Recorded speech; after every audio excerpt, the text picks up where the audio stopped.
Welcome to Entrepreneurs and Solopreneurs. This is how to build a better business. And I want to welcome Linda. She is my co-host, my co-mod today. And Tracy is with us, and Estella is with us. And Sherry is listening in because she is working with her mom today. Her mom and dad are moving from their house, and Sherry is doing a lot of the packing. So she was not camera ready today. She told me. She texted me earlier. So welcome everyone. And I am going to share my screen because our topic today is all about public speaking. And so I'm going to share my screen for most of the presentation today so that you get an idea of where to go with that and why it's important. But before we do that, I want to just tell you a little bit about me. I am Kathy Benner. I'm a passive income mentor, and I have the Kathy Benner International Academy. And there's that sun. It just came, even though my blinds are closed. Can you see it, Linda? You can see from the blinds, you can see the dots on my shirt where the sun just came out. It'll go behind a cloud in a minute. Anyway, and this is a great actual lesson. Don't get too hung up on how you look. Linda and I, we were just having that conversation before I started recording, that I really just kind of blew a presentation many, many years ago because I was so concerned with not how I looked, because when I look back, I looked fine when I look back at the pictures, but it's how I perceived I looked at the time. I kept thinking, oh, I'm too this, I'm too that, I'm too short, I'm too heavy, I'm not, I'm not smart enough, I'm not whatever. And I felt like this entire room, it was the largest group I'd ever had the opportunity to speak in front of at that point. And I was so concerned because I just felt like everybody in the room was judging me. And they weren't. Most of them probably didn't care. It was a luncheon. A lot of them may have even just come for the lunch. Who knows? But that was the conversation that was going on in my head. And so we're going to talk about all of that today. But anyway, I do have the Academy. It's at kathybenner.com. You can simply jump over there.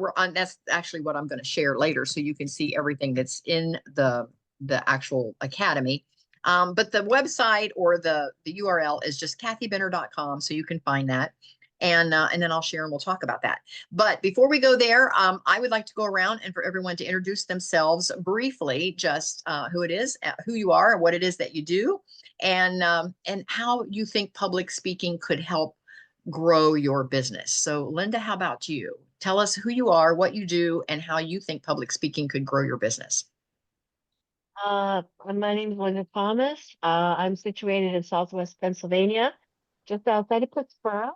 Um, one aspect of what I do is I'm the founder of the Legacy of Love project, where I help people create their own unique end of life plan so they can be a blessing to their loved ones instead of a burden. And of course, public speaking would be a huge aid and is.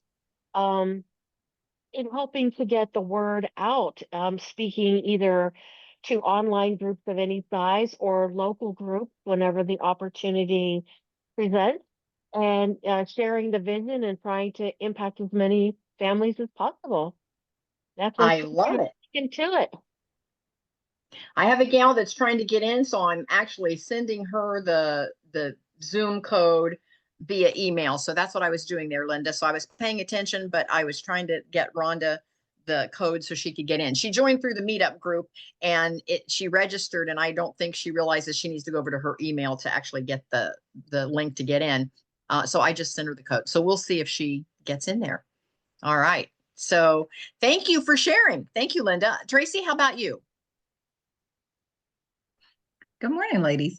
So I am a travel business owner and I help position people on the money-making side of the travel industry. So I help coach people as they transition into travel.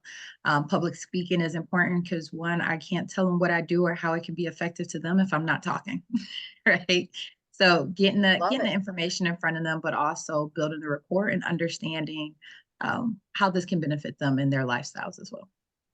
I love it. I love it. My whole degree program back in the day was travel and tourism. So yeah. So yeah, I get you, girl. I love it. Estella, how about you?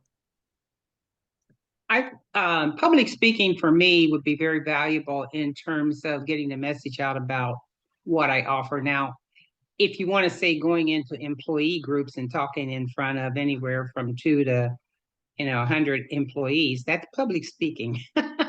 But Yes. also just being able to go into, maybe I'm giving my 30-second spiel at a chamber of commerce, or it could be a safety committee. It could be anything. But I am intrigued about doing something online as well. But I will be getting with my coach, Kathy, soon. Yes, So I because you can, have a wonderful, amazing new group. And so, yes. yes, so now in 2025, it's time for you to actually work with that. And Linda is in line to pick up a group. And so doing something virtual like this, because Meetup Mhm. is a great tool. Tracy, how did you find us? Did you find us on Meetup? Yes, yes. On Meetup, it's been a while since I've been on Meetup, and this one popped up on the For You, and I said, sure, let me go. Yes. So And Rhonda, who needed the code, and I'm kind of watching over here and participants to see if she jumps in. She said she found us on Meetup and she hit the registration button, but then she didn't know where the entrance link was. And so I just sent her the code to get in. So once she does that, I'll probably have to let her in the room. So I'll kind of keep an eye on that. And Linda, you can help me out there in case you see somebody jump in the attendee side there. But yes, it's important to be out in front of your group. And I'm going to tell you why and why public speaking is the best way to get there. So I'm going to share my screen, and it might take me just a moment to get to the right page. Here we go. Can everybody see my academy? All right, perfect. This is the homepage of the academy. And so since I actually have the Kathy Benner International Academy, this is my platform that houses everything. And I want to mention that because I made the mistake early on, a couple of speaking faux pas I did. The one was the big group I was telling you about, that I was so concerned that it was this room full of business women, and I just really had the imposter syndrome going on that day. And I didn't even know to call it the imposter syndrome at the time, but I was like, these were attorneys and doctors and insurance salespeople. And I'm thinking, why did they ask me to speak? I mean, I was just so nervous, and I was in my head the whole time, trying to just get through my presentation. And everybody, I don't know if they were being kind or if I came across better than I thought, but they all said, "Oh, thank you. Your presentation was very nice." And I'm like, yeah, right. Because I was so hard on myself during that time. But I found out one thing about myself during that presentation was that, and Linda and I have had this conversation, I needed to move from my head to my heart. I was so worried about what I was saying and how I was saying it that I really wasn't focused on solving a problem for someone in the room. And once I learned that I needed to move from my head to my heart, it made presenting in front of large groups a piece of cake for me, because now I don't have nerves at all, because it's the message is the important part. It's not about, what my top looks like, or did I wear the right necklace, or, or whatever. And now sometimes, and even when I started doing these Zoom calls, which has been now, I want to say 6 years, early on, I was like, oh my gosh, did I fix my hair? And now I'm like, oh, I think I combed my hair. I'm not sure. And so I don't get hung up on all of that now, because the message, the content is the important piece. And so the only way to get past that, I think, is just practice. I think the more you do it, the more you relax into yourself and realize that, my message is good, and it's going to, and if it resonates with one or two people, that's good, because, you can be a great speaker, but maybe your message really hits home, with one or two people. And so here's the point that I want to make before I get started on the formula is, we always think, oh, we wish we had another 100 clients. But if we did, could we really handle another 100 clients? If you go to a big conference and you're one of the keynote speakers, and there's, 300 people in the room and 100 of them sign up, do you really have the team to handle that?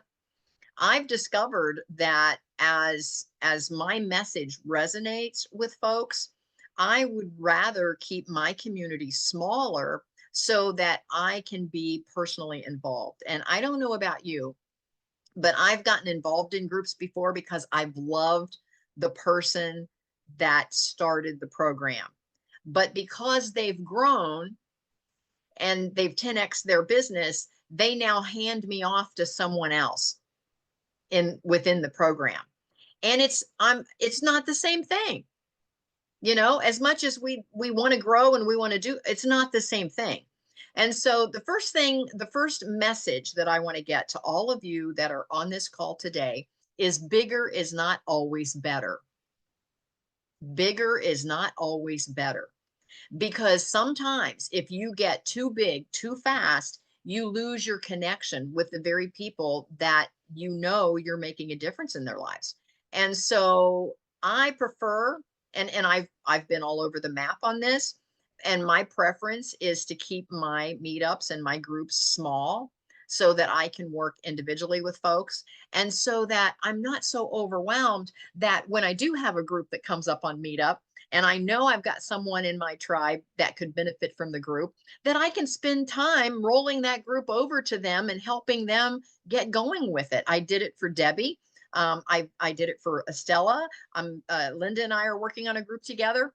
And so I want to be able to take the time to put into the person. I don't want to have just numbers are just numbers. They're good, but they're, after a while, you don't have that personal connection. They're just numbers. And so I prefer to keep it small. So anyway, when you come to my platform, which is this teachable platform, is where everything gets housed for me. This was a huge learning curve for me as well, because later on, I jumped past all of my offerings right to the giving stage, because for those of you that know me, know that a lot of my passive income comes from real estate, and that machine just kind of runs itself. And so I had these funds and I wanted to give back. And so I had a conference say, Kathy, we love the idea that you're giving back. And so we're just going to give you a free expo table just because we think your giving back is so important, and we want you to have an expo table. So I didn't have anything to put on the expo table. I realized that, okay, I need to have a foundation.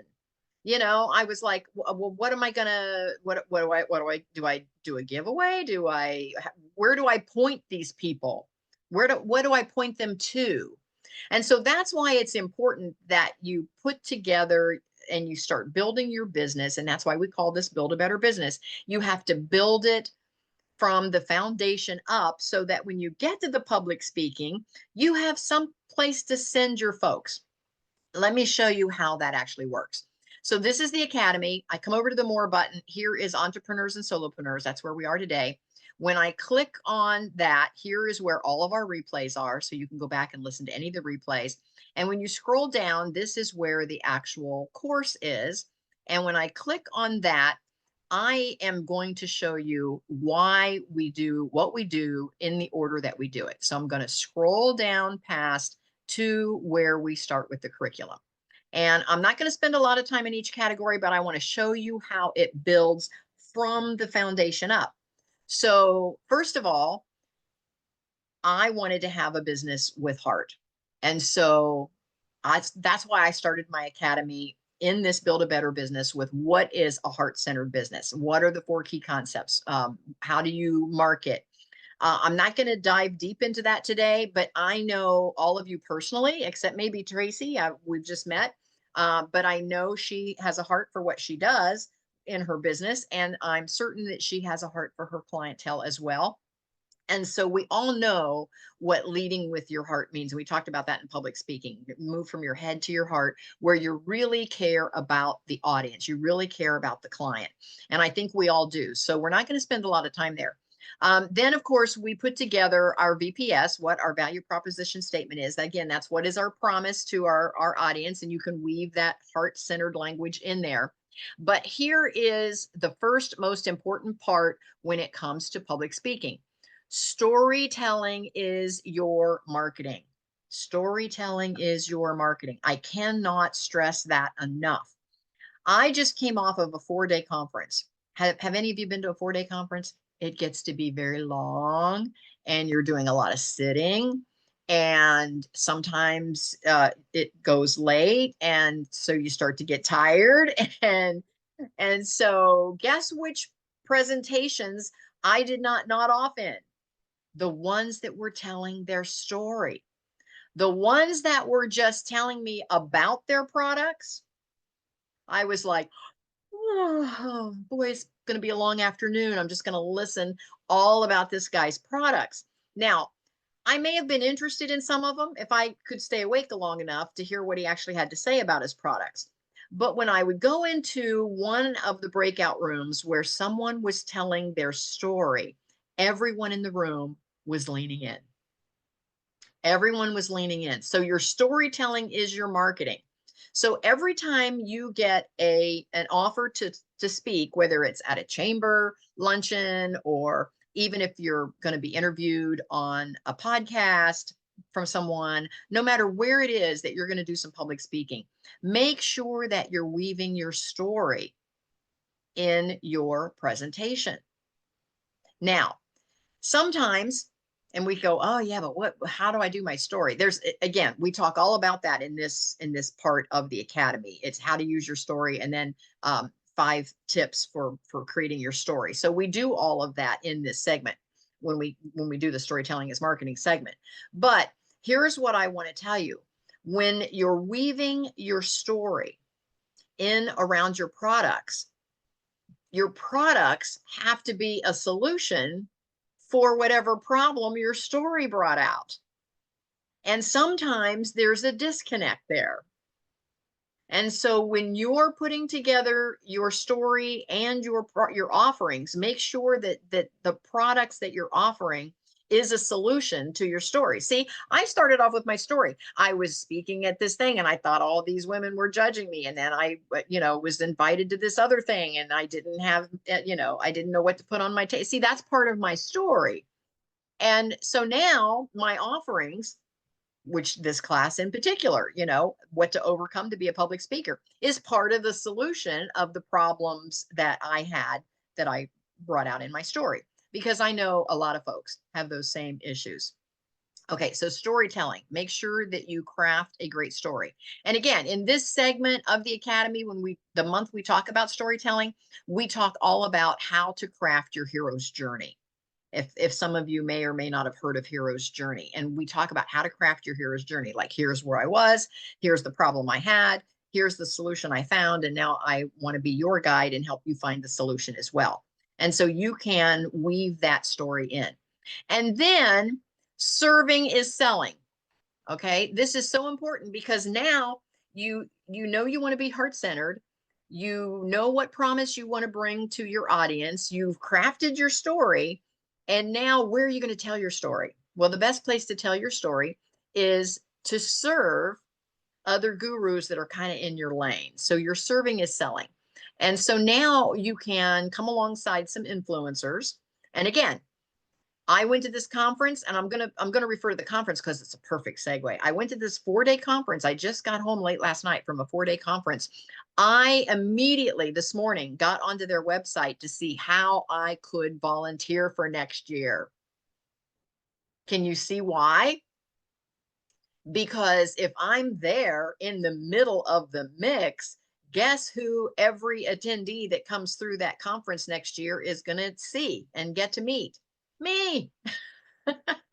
Because I'm going to plant myself right in the middle of everything. I am going to volunteer. Now, I listened to a lot of speakers in this 4-day conference, and so I resonated with 2 or 3 that, again, they had a super heart-centered message, see, and that appeals to me. So I gravitated toward them. They told their story. I knew exactly what they were bringing to the audience, what problem they were solving. And so guess who I'm going to offer to volunteer, even if I'm just handing out lunch coupons at the door. If I handed out lunch coupons at the door, guess who is going to walk past me It's going to be everyone else that resonated with that speaker, with their story, their heart-centeredness, their message. Guess what people I want to know? The same audience. You see how me serving that person is going to put me smack dab in the middle of their audience. Are you with me so far? Did I lose anybody? So serving is your selling. Now you say, well, how are you going to sell anybody when you're serving? You don't want to step on that guy's toes. No, but what if I served him for, several months at several of his conferences that he's been invited to speak at, and all of a sudden he knows who I am by name. And after a while, he's going to know what it is that I do. And then when he runs into somebody, because again, he's got too many people, he can't spread himself that thin either. At some point, he's going to say, oh, you need to talk to Kathy. Let me introduce you to Kathy. She's got the solution for your problem. Let me send you over. And that happened a lot at the conference. A lot of people were like, oh, so you're Kathy Benner. I run into 4 people that said I needed to meet Kathy Benner. So I'm like, imagine that. But I had to put myself out there. So the first thing I had to do is I had to forget what I look like. Now, again, I want to look nice. I made some effort. Let me tell you, some of the folks at the conference looked like they just rolled out of bed. They knew they were going to be sitting at a conference all weekend. And so they were in their sweatpants, their sweatshirt. They even had the hood pulled up, because it was cold in the conference center. And, and there they were with their cup of coffee or hot chocolate with their hood, in the back of the room. And you did not get the impression that they were go-getters. You did not get the impression that they were going to take all that information they learned and do something with it. Now, I showed up dressed for success. I showed up with a blazer every day. I had on a blazer, and I had Mark in a blazer. He goes, you want me to wear a blazer? I'm like, yeah. So we were dressed like that. And I had people come up to me thinking that I was in charge of the conference. And they were like, how do we get to be a speaker here? And I'm like, okay, of all these thousands of people, why would you walk up to me and ask me how to get to be a speaker at a conference that I'm simply attending just like you're attending?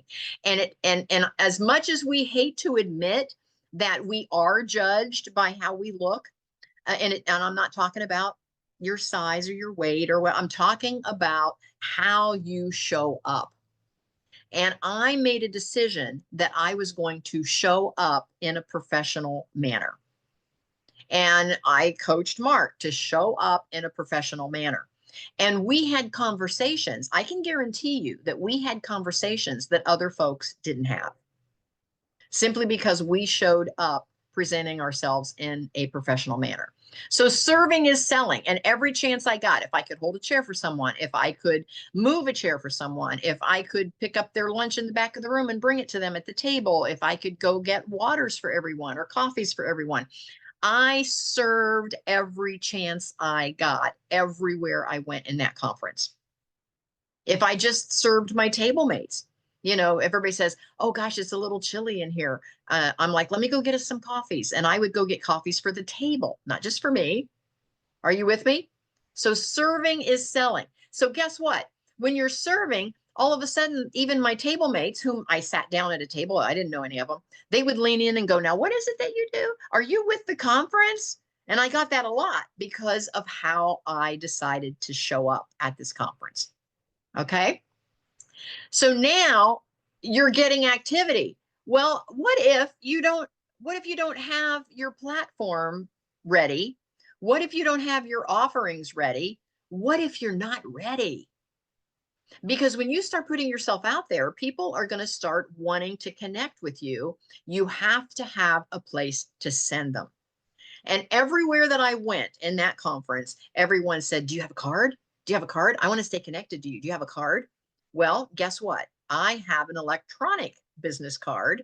So I didn't have to print. I didn't have to carry a whole stack of cards around, because I don't know about you, but how many of us come home with a stack of cards never to be seen again?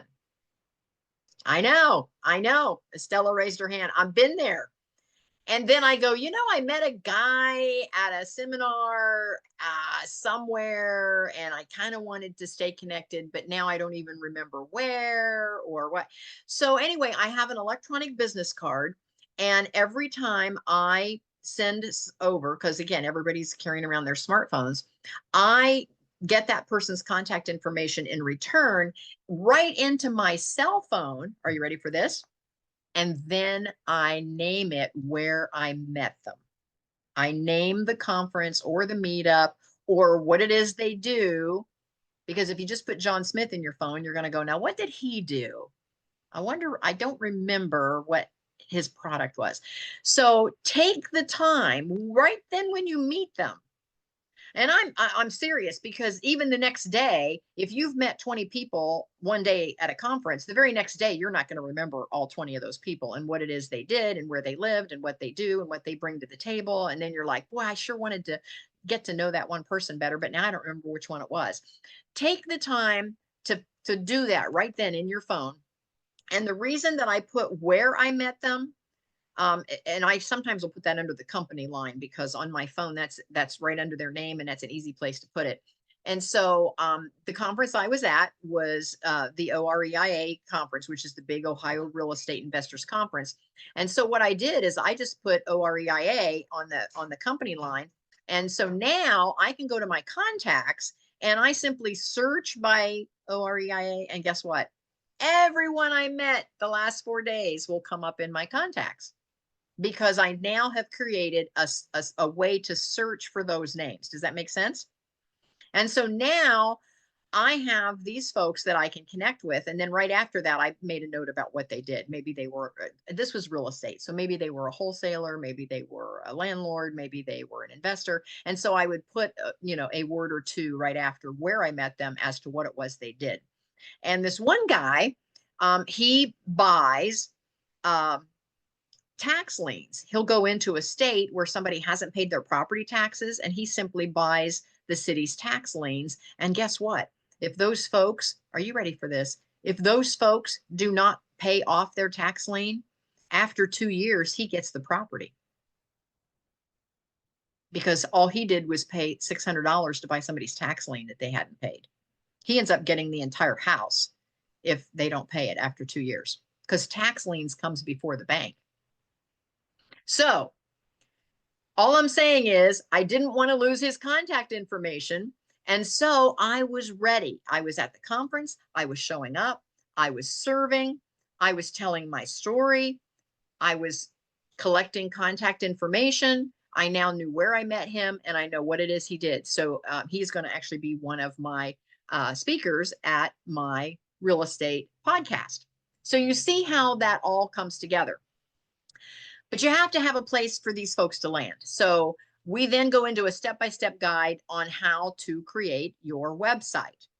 Okay, again, we're not going to get into that. Most of you already have a website.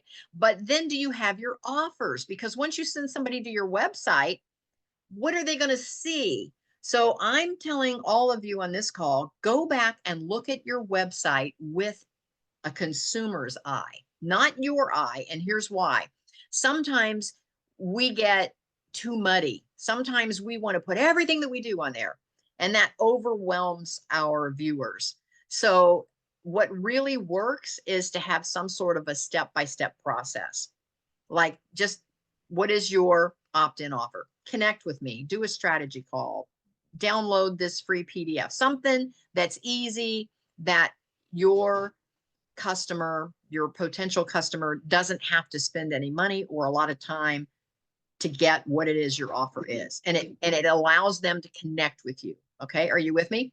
So put that together. Then you're going to have, and we're not going to get down in the weeds again, but you're going to have then your first base offer, your second base, your killer third base. That's your bread and butter. And then finally, what is your home run offer? The one that makes you want to go out and have dinner. And once you're at this point, this is the segue point of the course. Once you're at this point, you've put it, you're heart centered, you've got your VPS, you've got your story crafted, you're ready to start serving, you know where you're going to send your folks, you've got a way to connect with your electronic business card or a paper one if you're still using paper business cards, but a way to connect. And you know that when they go to your site, your platform, wherever you're going to have them land, they can see what it is you do and how you do it so that they can decide instantly, because as we all know, we all kind of make that decision right away. Do we want to do business with this person or not? Are we going to save this information even for later? Or is it like, that's not for me? So now that you're at that point, how do you then start to market? How then do you get more and more people that want your information, that want to go to your platform where it is that you're saving all your stuff? And how do you get more people to want to go see it? Okay. So now you can think of ways of marketing. One of the ways you can market is that you can blog about what it is that you do. And Tracy, this would be perfect for you being in travel. It's perfect for all of us. It fits better. We all love travel blogs, because many of us, we dream we want to travel. And so we can live vicariously through somebody's travel blog because they're sharing all of these wonderful places and pictures. And we can just imagine that, oh, maybe someday I'll get to go there.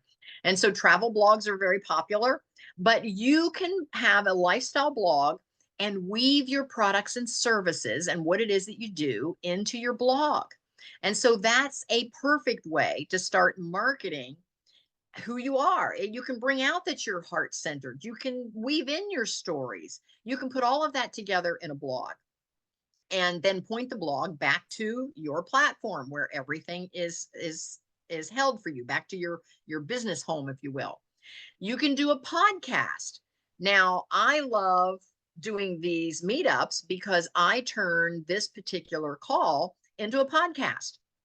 And then I can even turn the transcription of this podcast into my blog.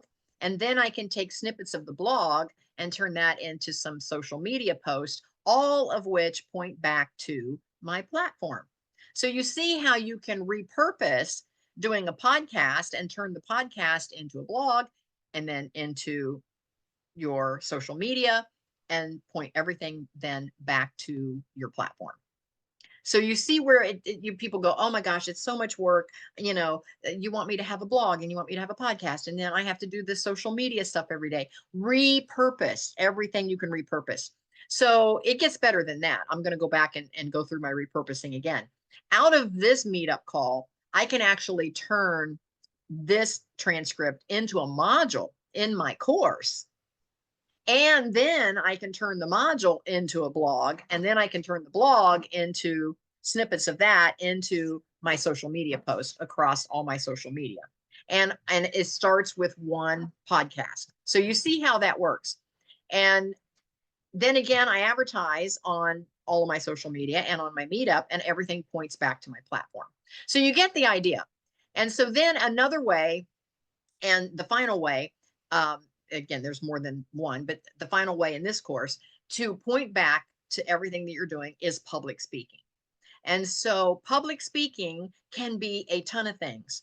It can be being a guest on a podcast. It can be, and Estella even mentioned, it can be just mentioning your VPS at a networking event. Because once you craft a really good value proposition statement, if someone is interested and they lean in, they're going to say, tell me more. Well, next thing you know, you're telling them more. And if you're like me, when you're at a networking event, next thing you know, 2 or 3 other people walk up and then they're leaning in. And next thing you know, you have a little audience around you because they want to know more. And so you can count all of that as public speaking. And so what I encourage you to do today is once, and again, you can see where you have to build it in the order, because if you start telling folks what you do and they go, what, do you have a website? Do you have a card? Well, where are you going to send them? Are you ready? Do you have your platform ready to send them over? You see where you got to be ready, because I got the cart before the horse. I went and talked to this group and they were all like, yes, we really like your message. Where can we learn more about you? I didn't even have a website then. And I felt really awkward at that speaking gig because I had this amazing audience and I didn't even have my platform. And then when I was invited to do the expo, and folks would come up to my table, and then finally the gal that was running the expo, she says, "Do you have something you're giving away, you know, to get people to give you their information, their email address, to register for your giveaway?" She said, "What is your giveaway?" I didn't have a giveaway. I'm like, "What?" So again, I lost that opportunity to capture information from folks that would have or could have been clients because I wasn't ready. So you've got to, don't get the cart before the horse. You've got to come back up here, and you've got to make sure, number one, that you have a clear message in this storytelling. Have a clear message, have it heart-centered. Work that into your value proposition statement. When somebody says, we call it your elevator speech, when they catch you in the elevator and they go, "What is it that you do?" That you don't just overwhelm them. I have been at networking events before where somebody said, "Well, what do you do?" And some guy goes off on this tangent, and we're all trying to get away because he just keeps talking, and we still don't know what he does.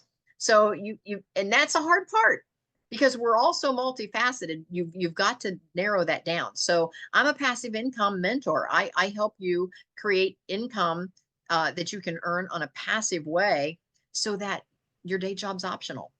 Do you think very many people lean in when I say your day job can be optional? They're like, "What? Tell me more about that."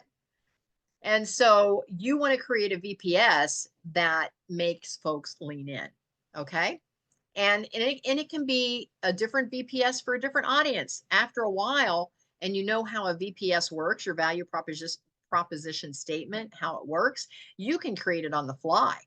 I am on the advisory board for a cosmetology program at a local school, and they want me to come in and talk to the seniors. And so all the seniors, because I remember when I was back in cosmetology school, now I didn't. I ended up owning, but I really didn't want to own a salon. But everybody in the room, they're like, "Someday I want to own a salon."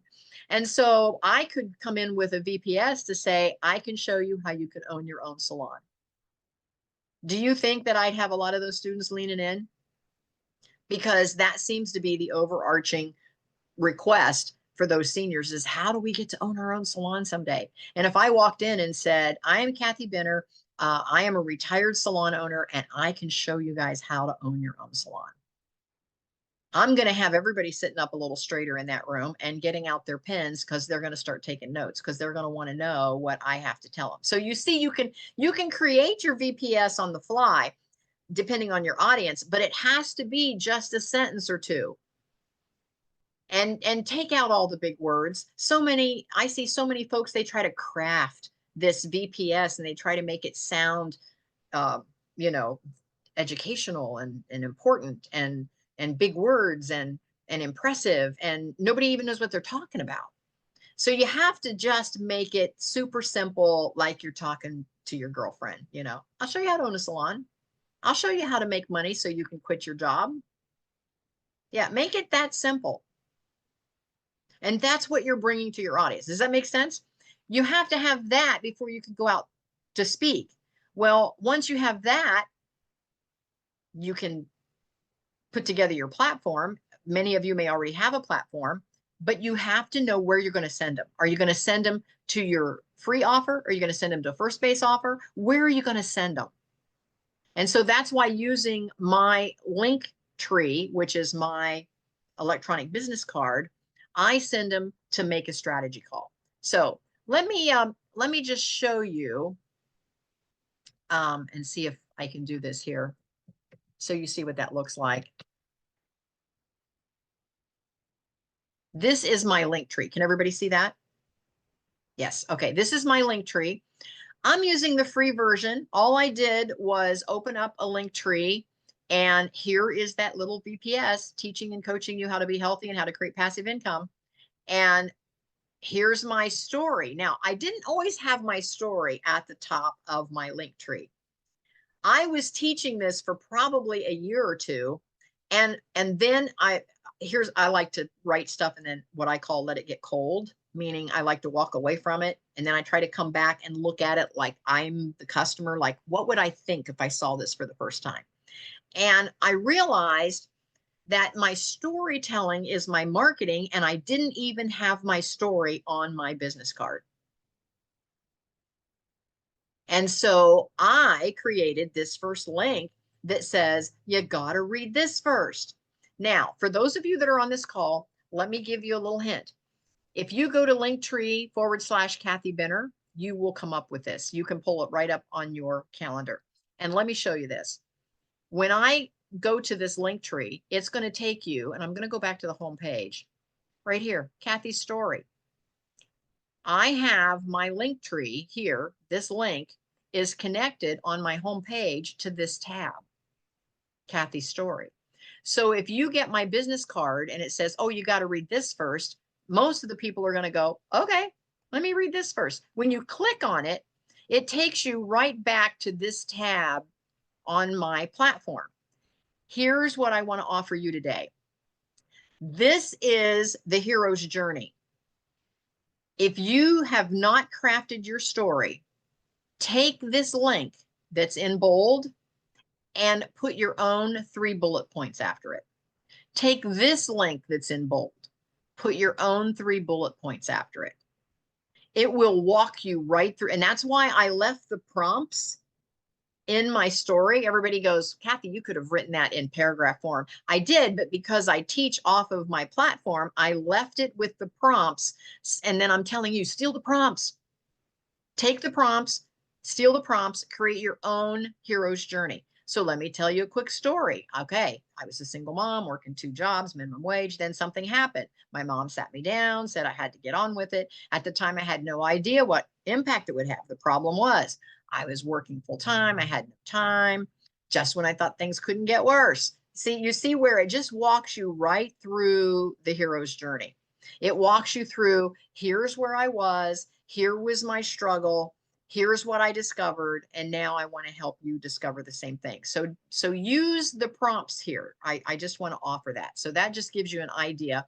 And again, you can either go to Linktree and got to read this first, or just go right to kathybenner.com and click on Kathy's story.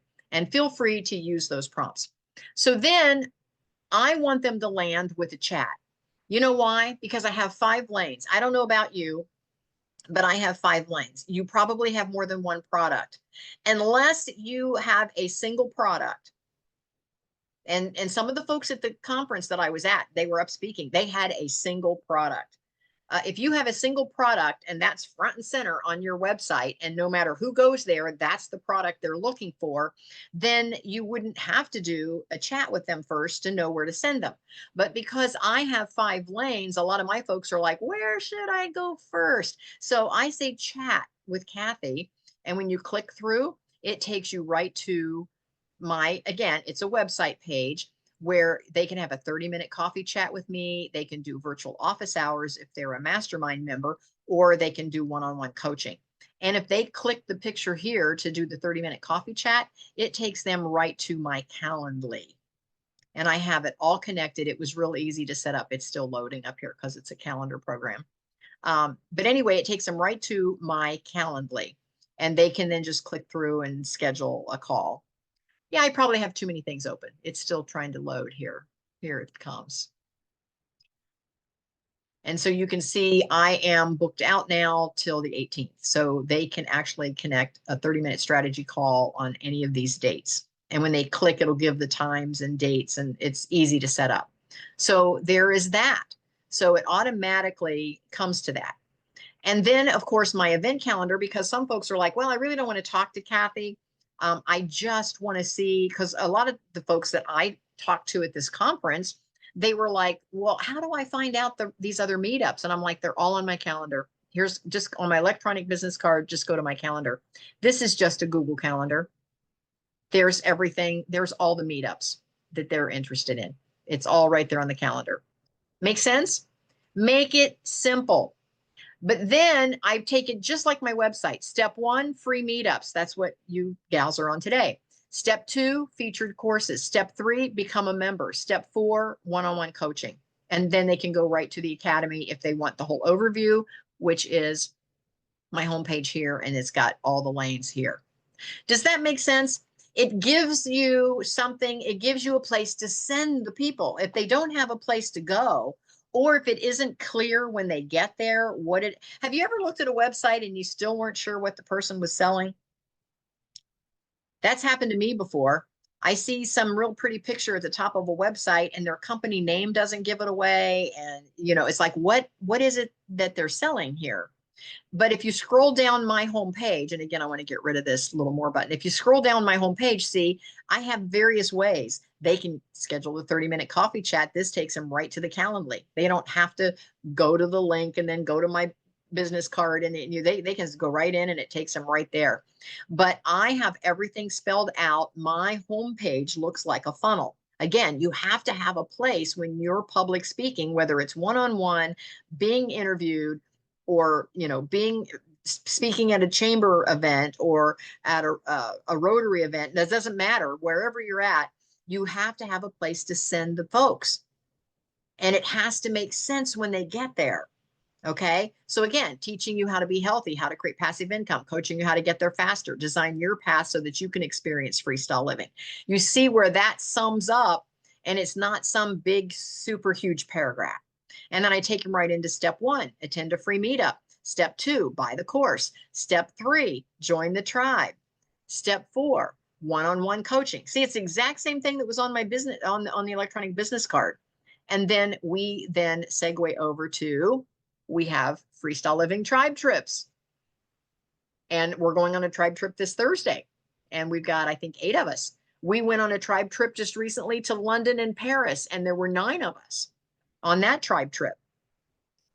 Tracy, this is right up your alley, all these trips. So we do freestyle living tribe trips. You do not have to be a part of the tribe to join the tribe trip. Why? It's part of my marketing. It's part of my marketing. Okay. And then they can meet me, and then it takes you right down into my books, my podcasts, my blog. You see where all of this is all marketing. It's so that folks get to know, like, and trust me because they get to know more about me. And then it takes you right into our calendar of events. And then we have our speakers cabinet, and then our giving page. And there's Estella. There's Debbie. She's not on today. There's Estella. And then it goes right into the testimonials. And then finally, my certifications. How many times have you gone to a website and the certifications are at the top of the page? Do business with Joe Smith. He's been on, all of these platforms, and he's got all of these books, and it's all about him. And every time I see a website like that, I want to say, good for him. He looks like he's very successful. But just remember, no matter who goes to your website, the first question on their mind is, what's in it for me? And so when you create your website, start at the top with how to answer that question to your audience when they say, what's in it for me? So right here, it comes down. I would like a 30-minute coffee chat with Kathy. See, it's about them. It's about helping them. And here's the strategies. And they go, well, what's in it for me? I'm teaching you how to be healthy, how to create passive income. I'm coaching you how to get there faster. I'm design your path. See, it's not about Kathy is this and Kathy does that. No, it's about what I'm doing for them, because they're asking, what's in it for me? So they go, what's in it for me? Well, attend a free meetup. That's what's in it for you. Well, what's in it for me? Buy a course. That's what's in it for you. What's in it for me? Join the tribe, become a member. Well, what's in it for me?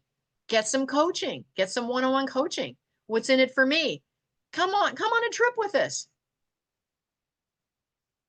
So you see where about 4 or 5 times I've answered what's in it for the consumer. You have to be ready with this if you're going to start doing public speaking. And let me tell you what, when you have your firm foundation of your business to where you are very clear on what you're bringing to your audience, you will no longer be nervous when you're speaking. You will no longer be nervous because you will have clarity on what problem you're solving. Does that make sense to everybody? You'll have clarity and you will no longer worry.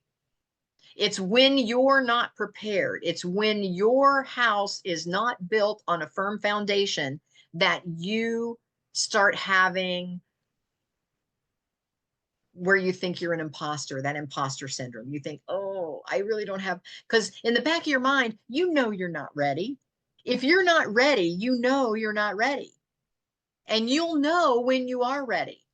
And the only way to have clarity is to put yourself out there to find out where the holes are. If you put yourself out there and somebody asks you a question and you go, ooh, I don't have an option for that. I need to go fix that. I had a girl the other day. She said, okay, she said, I love everything about your real estate program that's on in your academy. I'm like, right, good. Okay, I'm ready. She said, I can't find the resource page. Ouch. She's a member, she's paying, she's faithful, and she can't find the resource page. Guess what? Note to self, I immediately put it on my to-do list to make the resource page super simple to find for the members that are in that program, because that's one of the perks that they join for. That's one of the big perks. They're like, you know what? Your course is how to find the deals and how to fund the deals. And, you know, they go, I've done 10 deals. I know how to find them. I know how to find, but when I need a contractor, how do I know how to get a good contractor? We have a referral list of folks we've used in Ohio. Okay, I'm joining just to get the list. And then she's like, how do I find the list? And I'm like, oh, that's why a lot of my folks are joining that program, is because they want the list. So that was my problem. I needed to make that more clear and easier for them to find the list. Does that make sense to everybody? I want to open it up. Tracy said it's been very helpful to me as well. Noting where she met someone in contact. Yeah, that is perfect. Yeah. Mike says, what do you do in real estate? I'm an investor. Yeah, I'm an investor. I have 28 doors. Any other questions there? No, I think we got them. I want to open it up to questions. Talk to me. Tell me about some experiences. Where are you missing information? What would be helpful for you in that whole process of getting your platform ready, knowing your message is strong, knowing what problem you're solving, weaving in your story so that folks are leaning in instead of going, oh, this is going to be a long seminar. So talk to me. Anyone?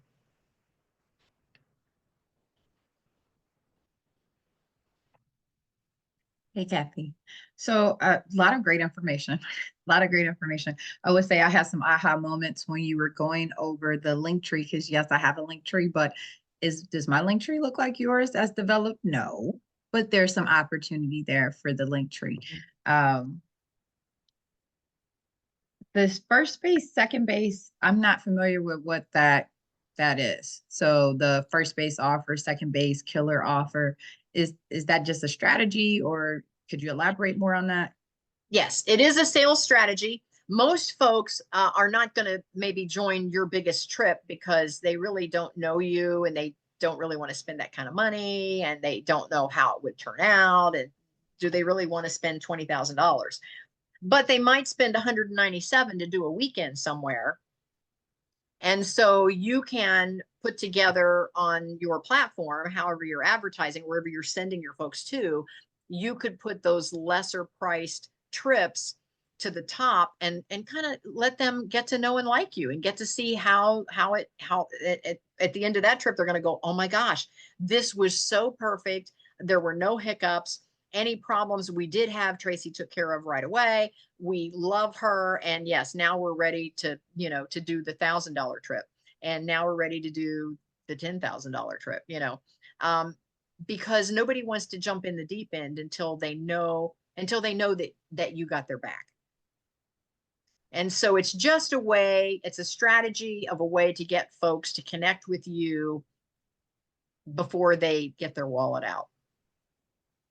Because I don't know about you, but with all the scams that are out there, I'm a little leery to put that kind of money on the line if it's somebody I don't know or haven't been referred to or whatever. But if it's something that I can afford to lose, which is why when you're making offers online, like some of us do, that's why that $47 offer is one to start with, because okay, if I lose $47, it's not going to, I'm still going to pay the rent this month. But they may not spend 5,000 on a program, but they might spend 47 to get, just a master class of some sort, because they can risk to lose that. And so it's something, if the trip doesn't work out, they didn't lose a lot of money or time on it. And it's a way to introduce yourself to your clients. Does that make sense? Yep. Thank you. All right. Anyone else?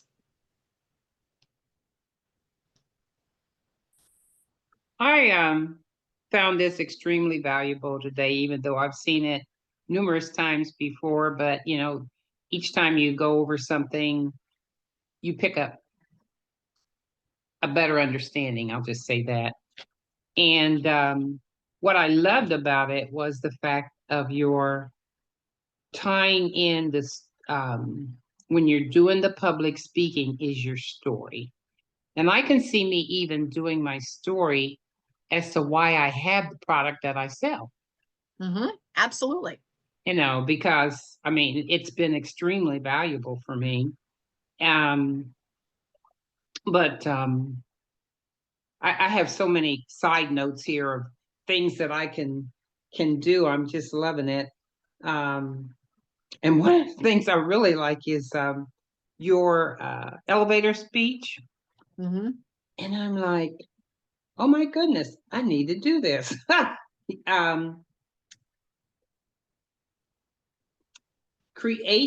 help you create passive income so your day job can be optional. That is phenomenal. Because some people love what they do. Sure. They just don't want to have to do it. Right. It'd be a lot more fun if they didn't have to do it. So it makes it optional. Do it if you want, but you could always quit if you don't want, because you've got enough income that you don't have to do it. You're doing it now because you love it, not because, you're tied to the company store, And just as you even said that, I thought of another add-on to that would be optional. It's kind of like you need to have a plan B. Go ahead. They'll tell you these days that we all should have at least 5 to 7 streams of income. And so when you think about it, you think some of us are old enough, we might have some Social Security. Maybe we've got some retirement income. For me, I've got Social Security, I've got retirement income, I've got the rental income. Then in the rental income, I've diversified to where I have long-term, I have short-term, I have midterm, I have commercial, I have residential. So I'm pretty well diversified. And the reason that they say that is when you think back, and again, I hate to date this particular podcast, but when you think back during the pandemic, folks that had all their eggs in one basket, if that business or that company closed, they had zero income. And so for me, I had short-term, long-term, midterm. Well, my short-term totally went bust because folks weren't allowed to travel. And Tracy in the travel business, oh my goodness. They were closing borders and states weren't allowing people in, and restaurants were closing and people just weren't traveling. But I had my other streams of income. And so it didn't really affect me that much because my short-term rental was just a piece of my overall streams of income. It was just one stream. And so that's why I think it's important, because we don't know how things are going to go. Look at the folks now along the coast down in Florida. They got hit by the hurricane. Some of them lost their actual building that their business was in. So they are totally out of business. And how are they going to live? What if they still have a family? And even if not, they still have groceries and the car payment. And how are they going to survive? That is like one of my key things. I say, don't put all your eggs in one basket, because when the basket falls, you could say, well, I could say if the basket falls, but a lot of times it's when. Because if you work in corporate America, you think you have a safe job, but trust me, I've been there more than once when the plant closed down or they had to do a restructuring and you no longer have a job. How do you buy the baby milk? Your eggs were all in that basket. your house note, your house egg, your utility egg, you know, Yeah, and everything. you know, it's just dangerous to And put so, everything unless you have a healthy savings, you know. right, but not everybody does. Well, most people don't because they say 60% of the people are living paycheck to paycheck. And I see that firsthand because I invest in rental properties and I have my share of residential rentals, and I see that firsthand because when we screen somebody for a rental, one of the things is we want to set them up for success. So we want to make sure that financially that they can afford the rent, you know, because they don't want to hide from me and I don't want to chase them. So we try to set them up for success at the beginning. And I see firsthand how many folks do not have any savings at all. I mean, they might have $30 in a savings account. Well, yeah, they say most people, if something were to happen, they couldn't come up. Well, they say with $500. Well, they don't even say that. They say 100, but I say 500. You know, because what does I don't know. You know, but anyway, that so I love what you said. I'm going to work that into my own thing because it is about helping other people be able to not be subject to um, failure. Yeah, you want to set them up All to they have to do is just take a little bit of their time on the side and they can, you know, do something that could at least help them get out of debt. I mean, the credit card debt is just yes. unreal. I mean, you know, like 28%. Oh my God. I know. And then you can't hardly dig yourself out. I want to circle back to the storytelling because especially for Estella and Tracy, I worked with a doctor for a while and oh, he said, I have a story on why I wanted to become a doctor, but he said my client stories are horrendous. He said, and I've been able to help them solve. And I said, you can use your client. That can be part of your storytelling is how you solved problems for your clients. And so you can use those stories as well and weave them in. So you don't have to name names. I know we all come under privacy laws and I get that. And you don't want to throw anybody under the bus anyway, but you can say, oh, I had this guy one time and this is what happened. And here is how my products really helped him. And so, and Linda, with what you do, yeah, you can use some of your clients' stories as well as your own. So don't feel like I don't have a story. How do I weave my story into, you know, my products? You might have a piece of the story, but it could be that your clients have a much more impactful story than what you even had. And so you can use those stories. All right. Anyone else? I had a takeaway and a thank you. Just sharing some of your little tips about attending events. I'm leaving for one on Saturday, and it's about a 4-day event plus travel on both sides. And it's it's in the tech related lane that I also have. And you're always meeting people who you definitely want to stay in touch with. And it just gave me some more things to keep front of mind as I prepare to really maximize those relationships. So thank you. And I want to take that a step further, Linda, especially in today's tech society. How many times do you meet somebody and you really you say, gee, I want to connect more with this person? So what's the first thing you do? You look them up online. Look yourself up. See what comes up. I have met folks before and I thought, oh my gosh, this guy's message is amazing. I want him on my podcast. You know how it is at a conference. The crowds, the hallways, I'll stay in touch. I'll call you. Next thing you know, he's on down the hallway and you're on down the hallway. So you think, I'll just Google him. Can't find a way to connect with him. There's no connection with him on LinkedIn. He doesn't have a website. I can't find him on Facebook. I can't find him on Instagram. I can't find the guy. Look yourself up. make sure that you have an online presence.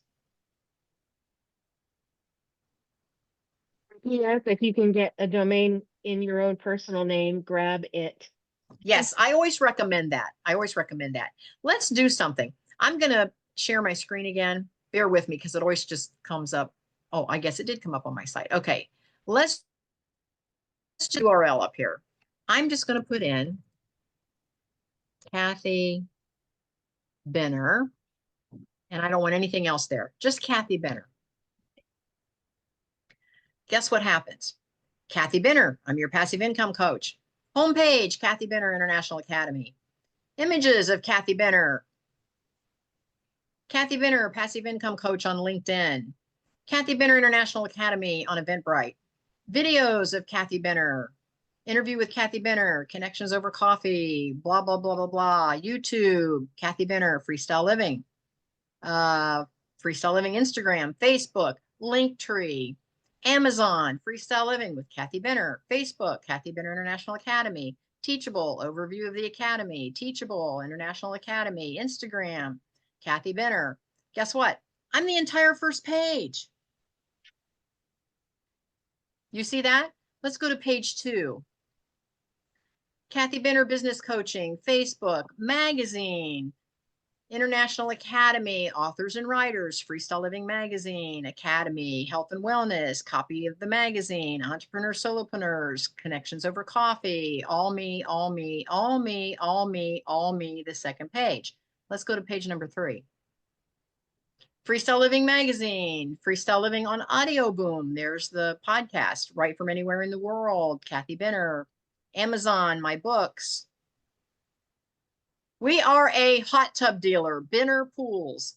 Made it all the way to page 3, and halfway down page 3, there's one entry that's not me. I don't have pools and spas, but I could, but I don't. Tribe trips, that's me. Kathy's story, that's me. Freestyle living, me, me, me, me, me, me. How do you get on all those? Me, me, me.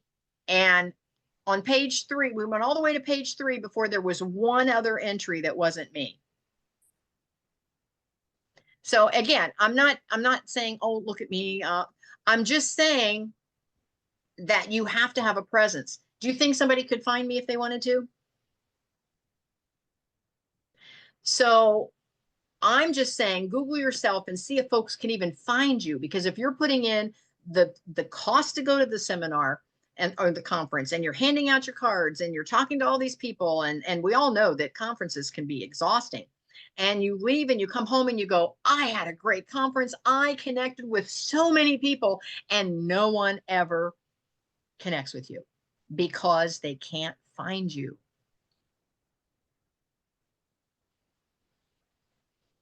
Does that make sense?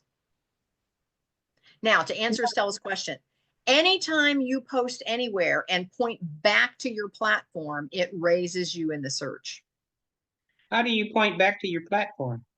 Everywhere you go. If you do a blog, make sure you point back to your platform at the end of the blog. If you do a podcast, like I put over in the chat, I put, you can find me at kathybenner.com.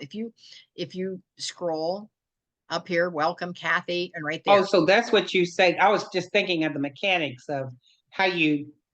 Again, every time you point back. So I always put kathybenner.com. And again, like Linda said, I like to use my name because people may not remember Freestyle Living with, but they're going to remember Kathy Benner.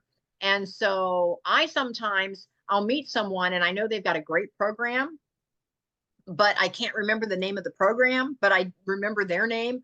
I'll Google their name, and I hope somewhere on that first, second, third page of search that I can find the darn program so I can click through on it. But sometimes I can't. Sometimes I can't even find their name. And so I Kathy, go, okay, go ahead. I apologize. Go ahead, please. Well, but I say, I was going to invite them to be on my podcast, but I can't find them. Mm-hmm. So you mentioned this to me before about getting your own name, and somebody has my name. How do I go in and find who has my name so I can get it back? Well, you may not, because if it's actually their name, they have the right to it too. And so I would just pick a different ending. Linda, you could talk Ah, about that a little bit, because there's a lot of Linda Thomases out there. What do you, yeah. For sure. So a couple things that I did. I own lindathomas.us. I have linda-thomas.com. That was how I was able to get a .com. You can always go with .net or pick a different one of what I'll call like a vanity or an alternate type of a URL ending. So those are a few ways, or you can add another word with your name. I don't know, like let's just say I spelled like storyteller.com. I'm just totally making that up. But there's just a number of ways that you can skin a cat, as they say. Got you. So I can leave the .com alone and just alone and because I do have. Do I? Well, anyway. Okay. Thank you. I can do that.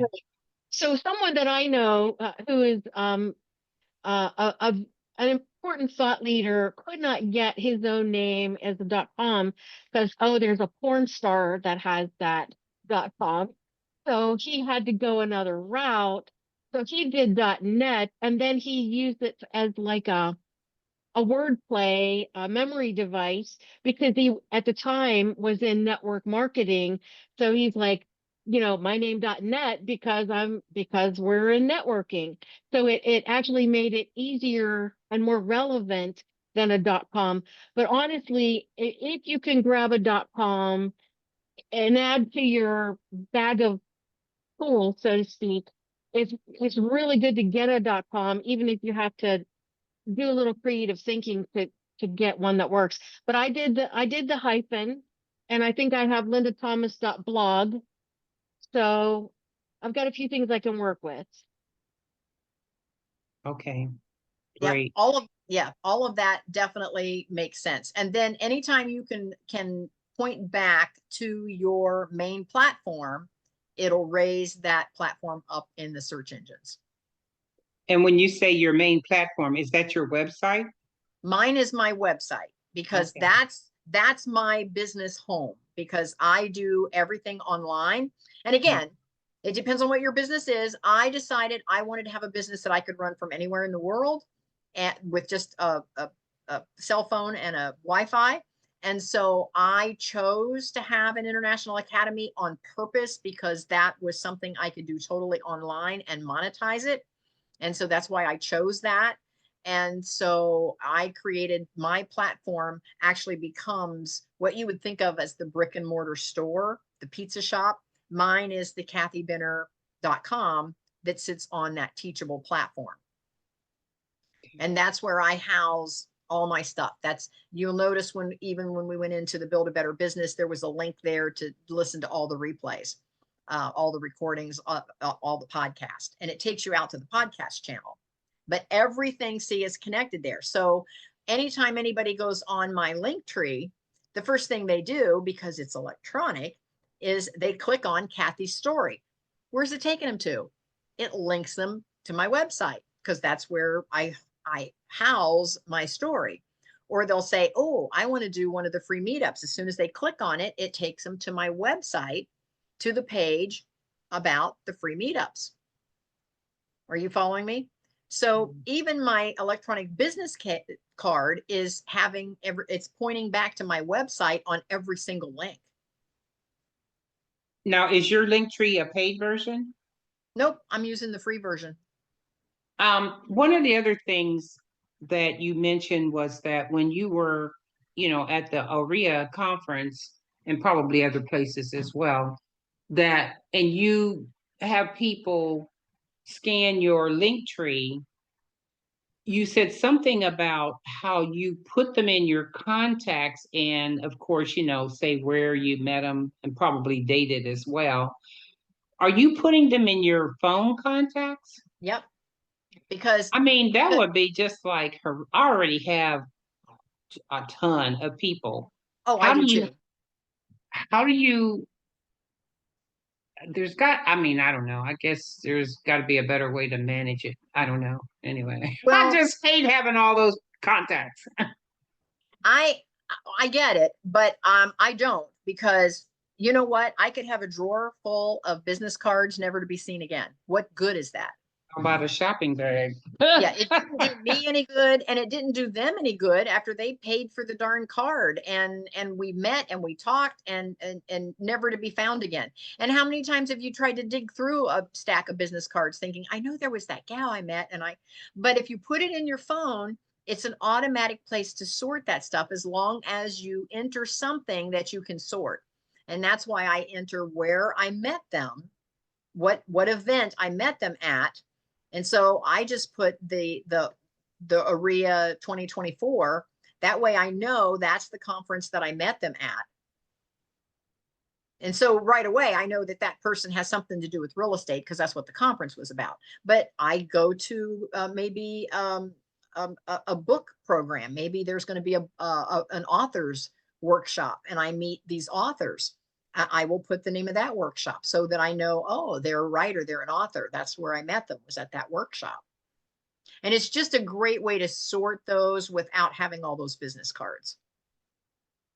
And it allows, see, right then, when you're talking with them, they'll take a few minutes. I'll say, well, what is your name? Let me put you in my phone. And they're like, okay. Because they're wanting to connect as well. They're networking as well. And there's never a better time to get their information than right then. And I just work that into my networking. It's just part of my networking. And then, like Tracy said, I do then send them a little welcome text, because I've got their information right there. And I'll say, hey, it was great meeting you yesterday, or it was great meeting you on Saturday, or whatever. See, and I can make it really personal. It goes back to that storytelling, making it personal. So you don't use business cards at all, right? No, I quit printing business cards. I just use my link tree. And the link tree does have a QR code as well. Okay. Linda, what are you using? Instead of Linktree, my own domain page, and it's my domain /links or /resources or whatever. Like, I've got a few what they call URL redirects, so I can have /resources and /links, and they go to the exact same page. And if I want, I can have it inhabit the actual .com address. So if they went to like linda-thomas.com, they might actually land on my actual links page, and that's easier yet. And On your links page? Huh? You said on your links page? She's sending them right to her website. It's just Okay. a page in her website. Yeah. And so I have made the actual links page be the primary page out of any other pages that I may have created, but it makes it super direct. So it's myname.com, and they land, boom, right on my links. I love it. And I was going to say, Kathy, She's created her own little link tree. exactly. And it's my own real estate, virtually speaking. And and it's my name instead of, and like the link is a little tricky because it's linktr.ee, and then you do the slash and your name or your business or whatever you've done. And so it's just a step simpler by just being my name, your name, whoever's name, if you can get some kind of a URL that you like. But I was going to say, instead of exchanging business cards, you're already showing that personal interest in the person by saying, oh, I really want to stay in touch. Give me your name and your phone, your email, whatever. And I'm taking the trouble and the time to put it in my phone because I'm interested. And then when you send them a text, it's an opportunity to confirm that you got the phone number correct. But there's just a whole different level of interest when the text comes through versus another business card jammed in your pocket, Yep. And then being searchable with whatever little word you put in, realtor, plumber, REIA or whatever, it makes them searchable. Like, I belong to a women's networking group. I put the 3 letters that represent that group, and I can see all the members. They just pop up instantly, just like you were saying. Yep, I love it. And you feel like you have a better connection there. And I usually, not always, but almost always, I get a response back like, hey, thanks for texting me. It was great to meet you. So now we're building a relationship because we're having a two-way communication. So when you send them the text back, does your picture automatically come up on their phone? Mine does, because when I send them my link tree, my picture is at the top of my link tree, and so it automatically shows in the text. I don't know. I've done one here. I was looking to see if you can see it. See my picture. I see that. Yeah. See if I can put it there. My picture. So, oh, you put that at the end of your text? Nope. Whenever I do the link tree, it automatically populates my picture. Okay. Because it's already programmed in at the top of my link tree. So when I send them the link, the picture automatically. Okay, so you send them the link like that. Okay. Yeah, and it automatically populates. I was going to make another suggestion, and Estella, you're kind of the queen of this. When you're at a busy event, and I've seen you in action, grab a selfie of the two of you, especially if it's somebody you've just met and you won't remember that John Smith looks like that. Grab a selfie of the two of you, then go to your camera roll and populate that into the image of the new contact. Name. Okay. Yeah, I have a friend, she does that, and what she does is she will send them kind of like what you're doing. It was nice meeting you, and she sends them the picture of the two of them. She takes a picture of the two of them together. Right. Okay, Now, thank you for that reminder, Linda. And take it a step further. I was just going to say, if nothing else, if you don't have the time to populate that into your contact area, you've got that text. And when the event is over, you can look at the 10 or 20 or 50 people that you did that with, and then go back and throw a cropped image into your contact file. Okay. And another thing that you can do is that you can post it on your Facebook, tag them in the post, and now it's going to pop up your name and what you do and what conference you were at is going to pop up in front of their friends. And so now it goes back to serving. It goes back to borrowing someone else's audience. I'm going to have to definitely look at the replay on this. And it doesn't take a lot of time. You ladies are awesome. I appreciate it.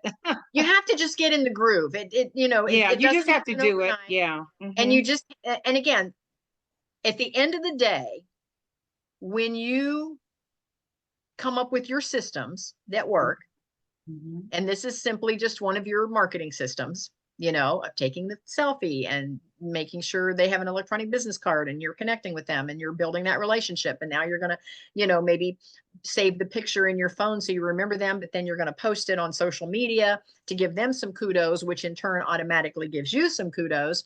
And when you make that a part of your best practices and you do that over and over and over, it just becomes your human nature. You just do it. You don't even think, it doesn't even feel like work anymore. And Mark has gotten so used to hanging out with me that he simply walks around with his hand on his phone all the time. And I get so involved in conversations from time to time that he'll say, "Smile, ladies." He said, "I want to get a picture of you." And all of a sudden he's kind of my in-house photographer because I even forgot to get the picture, but he didn't, because he knows later on I'm going to go, "Oh, I forgot to get a picture." And so after a while, it just becomes part of my best practices. It's just how I market. It's how I run my business. And so you don't have to think about it after a while. Yes, Linda. Yeah, I have a couple tips on paper business cards. One is to write on the back of it where you met the person. But I would recommend having like a fine tip Sharpie, because if the business card is glossy, regular ink ain't going to show. So, and I know of someone who was an influencer. If he'd be receiving so many business cards, but there were a few people that he actually really wanted to make sure he stayed in touch with. So he would bend the corner of the business card so that as he sorted through those later, it'd be like, oh yeah, I gotta follow up with that person, or he's a real person of value in my world. But what happened was the people in his niche knew that he bent the business cards, So like if I would walk up, I would pre-bend my business card when I handed it to him. So the secret had gotten out. Wow, I like the idea. That's great. Oh, I love that. That's pretty funny. Again, best practices. Yeah. Make sure your business card gets discovered later in the pile. Mhm. Okay. However, I realize too that again, those business cards get lost, they get put in a drawer, whatever.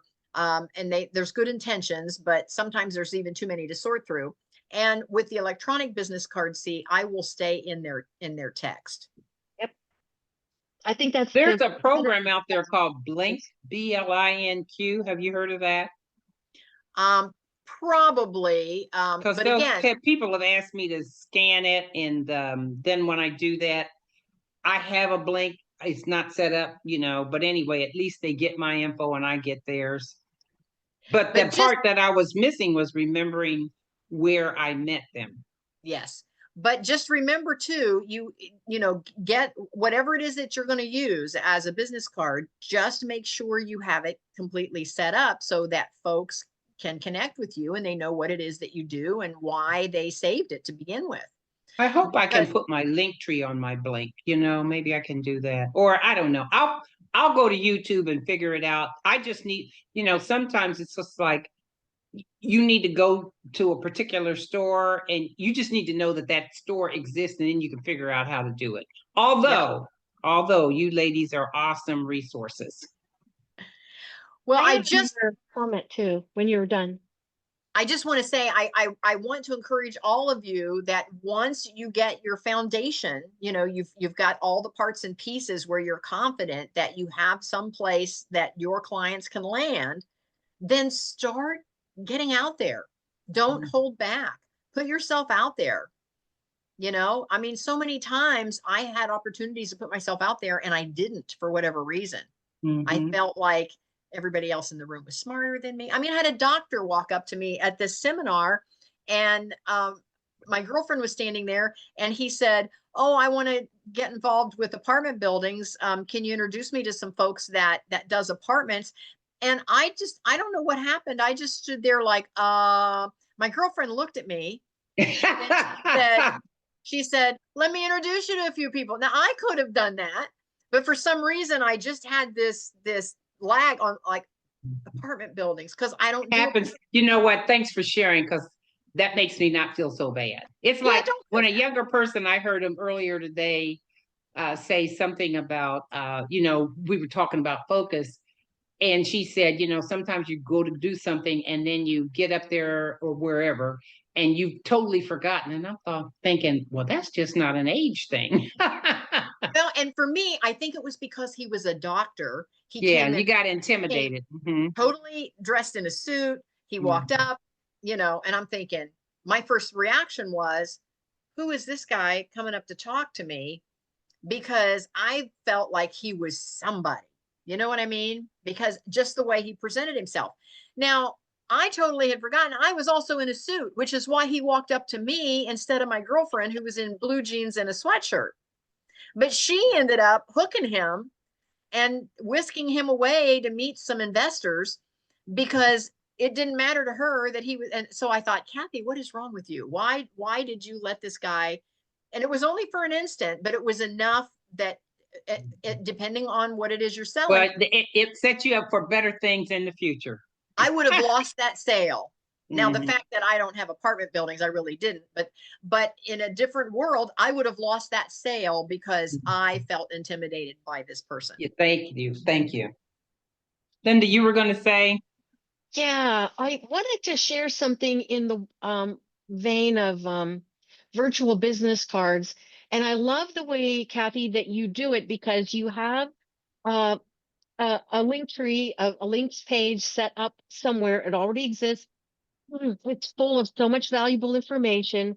And by taking that moment to capture their information and then begin a relationship, it's so simple, it's so clean, and you don't have that follow-up of having to deal with a raft of paper business cards that you probably will never get to unless you're, a superhuman organized person, which you kind of are. But I mean, regular mortals end up not taking advantage of those business cards. But I was at a business networking meeting recently, and I asked another woman, "Oh, do you have your card? Let's exchange." And she's like, "Well, I do, but I don't." I was like, "All right, what does that mean?" And so she pulls out a thing. It's about the size of a business card. It's black and it's heavy. So if you think about like the flat magnets that are on the back of like a notepad you put on your refrigerator, was black and kind of felt like those magnets, had some weight to it. And then it became my job to scan a QR code that was on that. There was like nothing else on it but this dang QR code. I scanned it, and I don't think it was really designed to be compatible for both Apple and Android. So when I scanned it, it was a little bit of a dead end.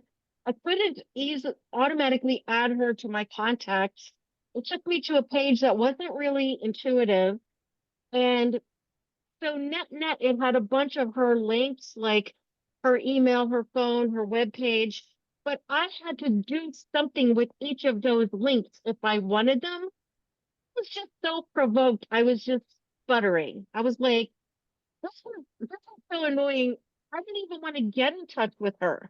And so we have to be wary of keeping things simple, smooth, streamlined, Yes. user friendly. And there's a one liner that I've loved for years, and it's like, why don't you want to teach a pig to read? Because it's hard on you and it annoys the pig. So we should not annoy the pig in the things that we do. And so again, it comes back to what I want to sum up is be ready, so that when you go out there, you're not afraid to do any kind of public speaking at any level, because you know you're ready. That gets rid of all the nerves, is when you know you're ready, when you know you have clarity and where you're sending them and why you're sending them there. And several times I've looked at my link tree and said, okay, if I were looking at this as a first time person, because again, when I meet somebody and I know that I need to line up speakers on some of my podcasts, and I go to search for them, what is it that I wish I had? I wish I had their story. I wish I knew what their offerings were. I wish I knew what problem they were solving. I wish I could read some blogs or listen to some other podcasts to see if they're going to be a good fit. Those are the things I wish I had. So those are the things that I put on my link tree. And I get invitations. I went to this conference. I've had 8 invitations this morning to be on, Wow. to either be a speaker in a conference or a keynote, or to be a podcast guest. I've had 8 invitations just this morning. Wow. So, and my point is I feel like I'm ready. See, my link tree is ready. My website is ready. And you'll notice my link tree kind of matches my website as far as how the funnel works. Step 1, step 2, step 3, step 4. And then here's the blog, here's the podcast, here's the magazine, here's the books. So it kind of, it follows the website. So now if they go to my link tree or they go over to kathybinner.com, they're going to get the same information, which is going to make them feel like, oh, I'm in the right place. You know, have you ever met somebody in their business card, and then when you get to their website, you're like, am I in the right place? Is this the same person? Tracy.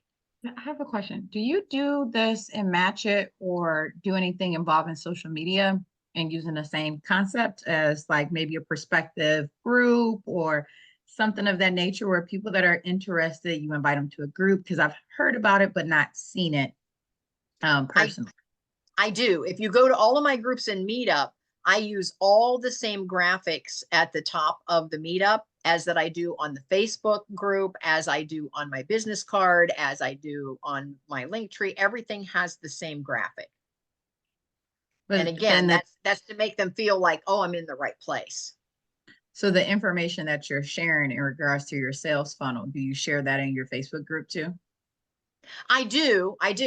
Again, oftentimes, because again, nobody wants to be sold. Everybody wants to buy, but nobody wants to be sold. And we talk about that. You know, if you're looking for a new car, you want to go look around on the lot. And as soon as the salesman comes out, you're like, oh, here we go. He's going to try to sell me. because you want to buy, but you don't want to be sold. And so what I do is I try to make all of my Facebook, my social media, because when you go to meetup, you're looking for a meetup. The audience is already looking for a meetup. So I go, here's the meetup. Here's what we're doing. Here's what we're talking about. But when in my Facebook group or in my link or in my Instagram or even in LinkedIn, I usually will post a blog about the topic, and then I'll link it back to the actual course or podcast or meetup. But I do it in a story way inside a blog. It'll be like, have you ever? Well, here's what I discovered, or here's what happened to me. If you want to learn more, click here, and I point back to where I want them to go. Because if I just posted, buy this course, they would go, oh, that's nice. Because their first question is, what's in it for me? But if I said, have you ever had this happen to you? And they go, oh, yeah. And they're leaning in. And I can say, well, here's a course that'll solve that problem for you. Then they're ready to click through. Because now they see what's in it for them. You always have to keep that in whenever you're marketing. The first question when you get through writing a marketing piece is you have to ask yourself, if I were the audience, what's in it for me? And if you have answered that in your marketing piece, you've got a good marketing piece. Does that make sense? Did I answer your question, or did I go out? Yeah. No, you actually answered my question.